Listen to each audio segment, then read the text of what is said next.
So we've been discussing queer art on the TikToks. We've been discussing queer art there.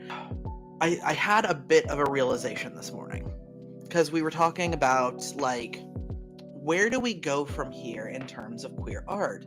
Because we seem to have these competing tensions when it comes to queer art. I had a realization this morning about what I think the issue is, because there's obviously an issue when it comes to our art, when it comes to our culture. Where do we go from here? And what I realized is we've been kind of looking at our art and what we create and our culture on the spectrum of queer joy and queer pain, right?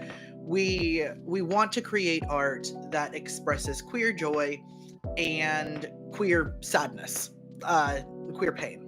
And we don't like it when other people try to express our pain for us because they generally do a really bad job.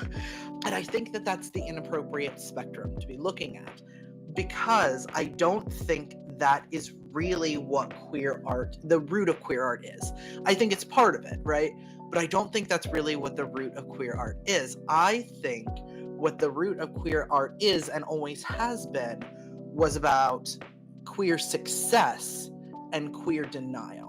What does our success look like, and what success has been denied to us?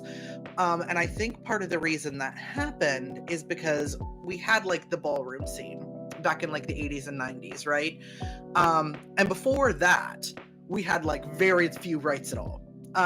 Nothing. We were very underground. But around the 80s, around the 90s, 70s, 80s, 90s, the sort of AIDS epidemic period, we started gaining more rights and more traction in society.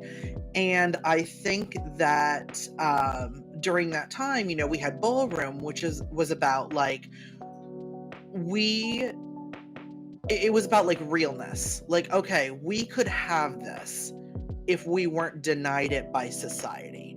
These are the things we could have. We could be, the kings and queens and princesses. We could be the movie stars and the actresses. We could be the executives. We could do all of that. And because it was the 80s and 90s, that was a time where success for Americans there was a very clear picture of what that looked like.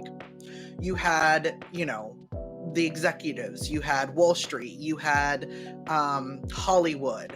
There was a vision of what success looked like in America. Well, then the economy crashed. And the people who were successful were the ones doing it. So the view of success in society completely changed.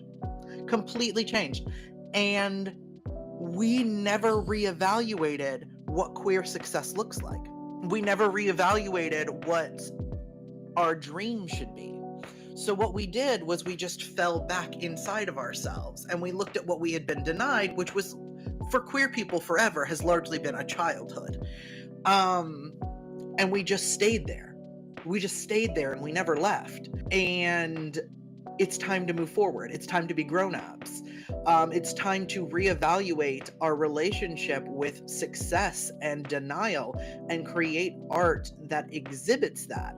Because right now, a lot of our art is based around this trying to recapture something that was lost, trying to recapture our childhood, our smallness, our past.